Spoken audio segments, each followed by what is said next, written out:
ఎందుకంటే వాస్తవాలు అర్థమవుతాయి ప్రజలకు,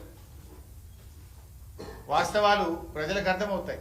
అంటే ఏ రకంగా రేవంత్ రెడ్డి గారు ఈ రైతుల్ని, ఈ ప్రభుత్వాన్ని మోసం చేసిండో కూడా దయచేసి మీరందరూ గ్రామాల్లో చర్చ పెట్టాలని పండగకు ఊరికి వెళ్తున్న వారికి నేను పిలుపునిస్తా ఉన్నా.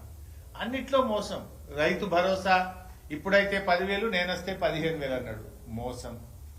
వ్యవసాయ కూలీలందరికీ 12,000 ఇస్తా అన్నాడు, మోసం.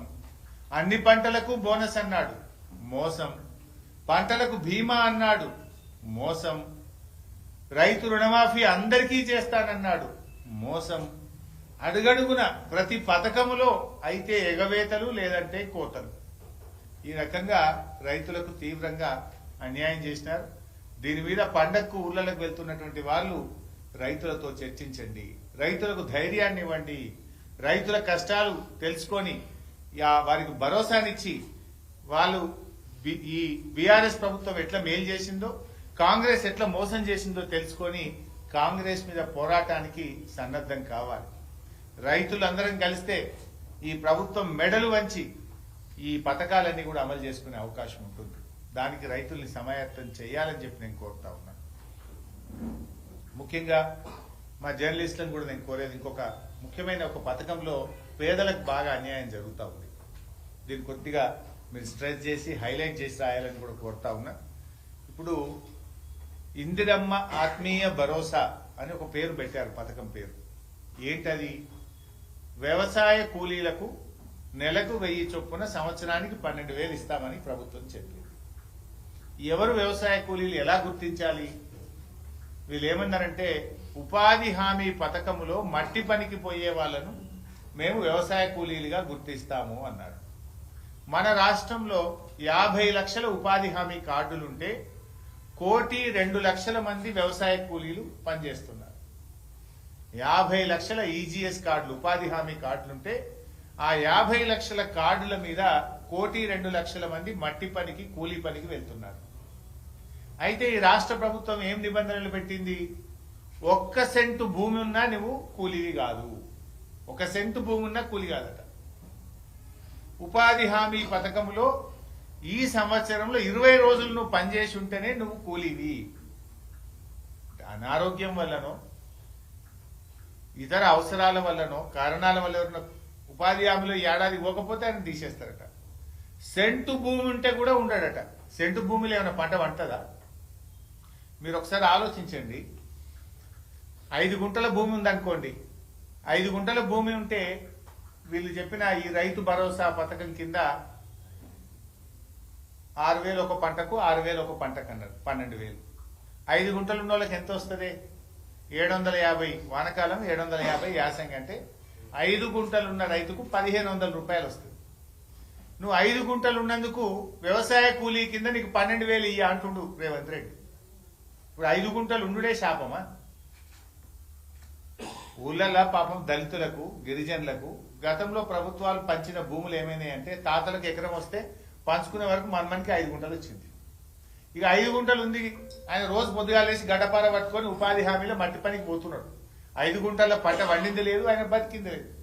కానీ నీకు 5 గుంటలు ఉంది కదా, వ్యవసాయ కూలీలకు ఇచ్చే 12,000 నీకు ఇయ్య అంటుడు బట్టి విక్రమార్క.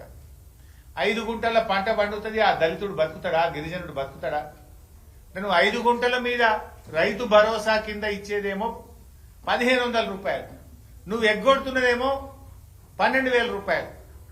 ఏది? ఇందిరమ్మ ఆత్మీయ భరోసా కింద ఎగ్గొడుతున్నది 12,000. అంటే ఆ రైతుకు 5 గుంటలున్న రైతుకు ఎంత నష్టం అవుతున్నట్టు? 10,500 రూపాయలు నష్టం అవుతాము. అదేవిధంగా 10 గుంటల భూమి ఉంది అనుకో బైసాబు, నీకు రైతు భరోసా కింద వచ్చేది 3,000, నష్టపోయేది 9,000.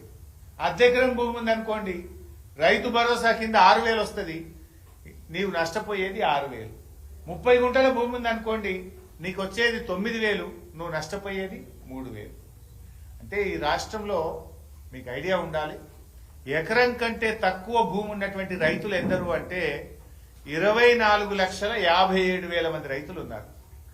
ఎకరం కంటే తక్కువ భూమి ఉన్న వాళ్ళు గుంట నుంచి 39 గుంటల వరకు, గుంట నుంచి 39 గుంటల వరకు భూమి ఉన్నటువంటి రైతులు 24,57,000 మంది.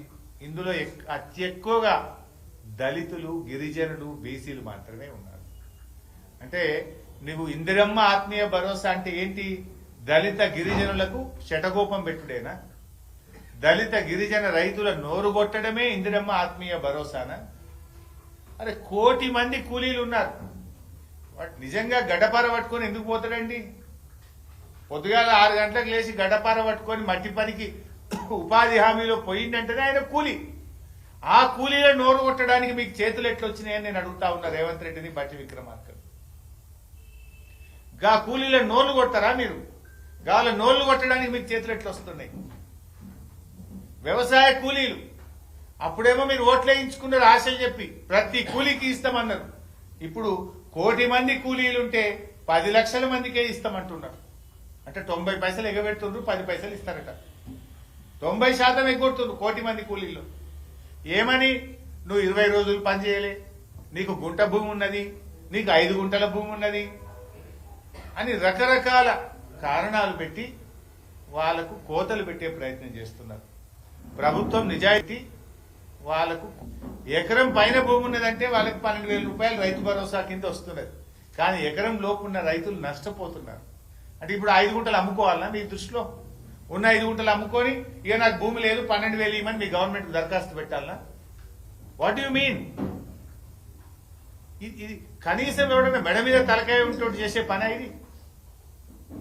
అరే 5 గుంటల భూమి ఉంటే నీకు ఎగబెట్టి అంటావండి. వాడు పొద్దుగాలేసి గడ్డపార పట్టుకొని రైతుల పొలాల్లో పోయి నాట్లేసి కూళ్లు చేసి వాళ్ళు మట్టి పనికి పోతున్నటువంటి వాళ్ళు నువ్వు కూలివి కాదు నీకు ఇయ్యను అంటే నువ్వు ఇష్టం లేకపోతే పథకం ఎగబెట్టు.